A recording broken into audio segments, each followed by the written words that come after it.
Le schiste est la roche sédimentaire la plus répandue sur la planète. Certains schistes contiennent du méthane piégé dans leurs fissures.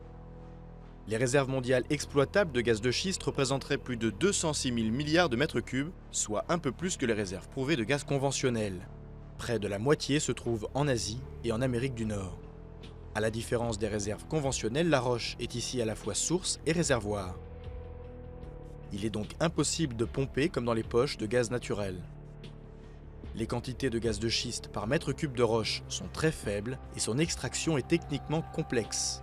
La fracturation hydraulique reste la seule technique éprouvée. Avec un derrick, on perce d'abord en profondeur pour atteindre la couche des schistes. Le forage se poursuit horizontalement, souvent sur plusieurs kilomètres.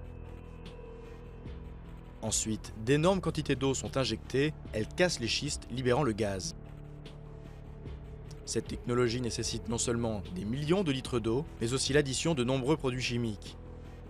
Si une moitié de l'eau peut être récupérée, l'autre moitié peut se diffuser jusqu'aux nappes phréatiques, risquant de polluer l'eau potable. Une autre source de pollution est constituée par les inévitables fuites de gaz au cours de l'extraction, le méthane contribuant beaucoup à l'effet de serre. De plus, certains forages se sont révélés être à l'origine de microséismes. De ce fait, l'exploitation des gaz de schiste est très controversée. Et si elle s'est d'abord développée aux États-Unis et au Canada, la prospection prend son essor en Chine, Australie et aussi en Europe.